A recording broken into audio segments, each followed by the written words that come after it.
കൊല്ലം ചവറയിൽ വനിതാ ഡോക്ടർക്ക് മർദ്ദനം. ചവറ സാമൂഹികാരോഗ്യ കേന്ദ്രത്തിലെ ഡോക്ടർ ജാൻസി ജെയിംസിനാണ് മുഖത്ത് അടിയേറ്റത്. രോഗിയോടൊപ്പം എത്തിയ സ്ത്രീയാണ് മർദ്ദിച്ചത്.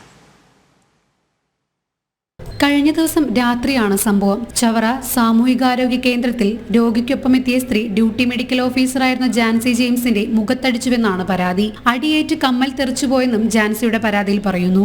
രോഗി മുൻപ് ഉപയോഗിച്ച ഗുളിക ഡോക്ടർ പരിശോധിച്ചില്ലെന്നാരോപിച്ചാണ് പ്രശ്നങ്ങൾ ആരംഭിച്ചത്. കൂട്ടിരിപ്പുകാരുടെ എണ്ണം കൂടിയത് ചോദ്യം ചെയ്തതും കുറച്ചുപേർ പുറത്തു പോയിരിക്കാൻ ആവശ്യപ്പെട്ടതും പ്രകോപനത്തിന് ഇടയാക്കി.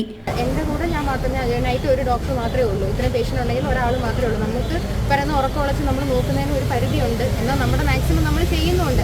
ആ 2 പേഷ്യൻസിനും നമുക്ക് ചെയ്യാവുന്ന ഇതിൽ കൂടുതൽ അതിനകത്തൊന്നും ചെയ്യാനില്ല, നമ്മൾ ചെയ്യുകയും ചെയ്തു. ചെയ്യാത്തൊരു സാഹചര്യമാണെങ്കിൽ നമുക്ക് അങ്ങനെ പറയാം. ഇത് ചെയ്യുകയും ചെയ്തു. പേഷ്യൻ്റ് ഒരു കംപ്ലൈൻറ്റും ഇല്ലായിരുന്നു. 1 മണിക്കൂറിന് ശേഷം അവരോട് ബാക്കിയുള്ളൊരു വെയിറ്റിംഗ് ഏരിയയിൽ ഇരിക്കൂ എന്ന് പറഞ്ഞ ഒറ്റ കാര്യത്തിൻ്റെ പേരിലാണ് അവർ ഇത്രയും ഇഷ്യൂസ് ഉണ്ടാക്കിയത്. ആദ്യം മുതലുള്ള പ്രശ്നങ്ങൾ ഉണ്ടാക്കിയത്. ഏകദേശം ഒരു 11:30 അടുപ്പിച്ചായിട്ടുണ്ടാവും. 11 മണിയൊക്കെ ആയപ്പോഴത്തേക്ക് ഏകദേശം ട്രീറ്റ്മെന്റ് ഉണ്ടായിരുന്നു. പെൺകുട്ടിയുടെ ട്രീറ്റ്മെന്റ് ഓൾറെഡി കഴിഞ്ഞു. ഇഞ്ചക്ഷനേ ഉള്ളായിരുന്നു, അത് കഴിഞ്ഞിരുന്നു. പോലീസിനെ സംബന്ധിച്ചിടത്തോളം അവരോടും പോലീസ് ഇതിനെപ്പറ്റി സംസാരിച്ചിരുന്നു. ഇങ്ങനെ നല്ല രീതിയിൽ സംസാരിച്ചു നോക്കി.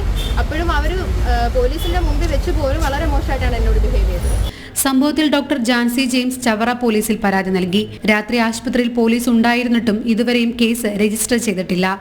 ഡോക്ടറുടെ മൊഴി രേഖപ്പെടുത്തിയ ശേഷം കേസ് രജിസ്റ്റർ ചെയ്യുമെന്നാണ് ചവറ പോലീസ് പറയുന്നത്.